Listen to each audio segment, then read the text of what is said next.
আজি কেবিনেটত আমি আমাৰ এটা গোচৰ ৰেজিষ্ট্ৰেশ্যন হৈছিলে আলী তৌকিৰ শেখ বুলি এজন ব্যক্তিৰ বিৰুদ্ধে।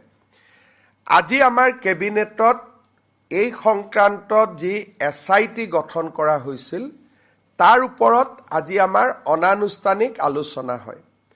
কেবিনেটে গৃহ বিভাগক নিৰ্দেশ দিছে যে 7 তাৰিখৰ কেবিনেটত ফৰ্মেল এই বিষয়বস্তুটো আনিব লাগে আৰু কেবিনেটে মুখ্যমন্ত্ৰীক অধিকাৰ দিছে যে 8 ফেব্ৰুৱাৰী তাৰিখে দিনৰ 10:30 বজাত সাংবাদিক মেল এখনৰ জৰিয়তে SITৰ প্ৰতিবেদনখন যিমানখিনিলৈকে পাৰি ৰাজহুৱা কৰিবৰ বাবে।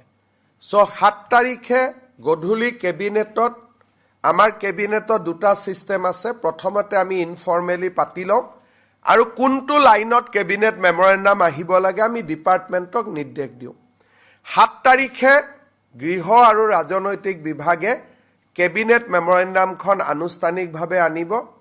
8 তাৰিখে দিনৰ 10:30 বজাত ৰবিবাৰ আছে আমি এই কেবিনেট মেমৰেণ্ডামখন বা SITৰ ৰিপৰ্টটো টু দ্য এক্সটেণ্ট পচিবল যিখিনি গোপনীয় তথ্য নহয় তাক আমি আটাইখিনিক ৰাজহুৱা কৰিবলৈ কেবিনেটে মুখ্যমন্ত্ৰীক অধিকাৰ প্ৰদান কৰিছে। 8 তাৰিখে 10:30 বজাত মুখ্যমন্ত্ৰীৰ এই কক্ষতে এই সাংবাদিক মেল অনুষ্ঠিত হ'ব। আপোনালোকক আমি আজিয়ে সাদৰ নিমন্ত্ৰণ কৰিছোঁ।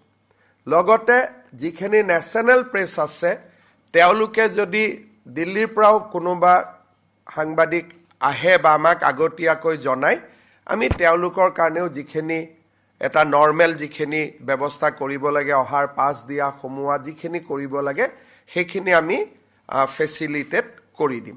এইটো গৌৰৱ গগৈৰ লগত প্ৰত্যক্ষভাৱে জড়িত আছে। আজি আমি কেবিনেটত আলোচনা কৰোঁ। কেবিনেটত SITয়ে 3 গৰাকী ব্যক্তিক প্ৰত্যক্ষ ৰূপে পাকিস্তানৰ লগত সম্পৰ্কৰ অভিযোগৰ প্ৰমাণ দিছে। আলী তৌকিৰ শেখ,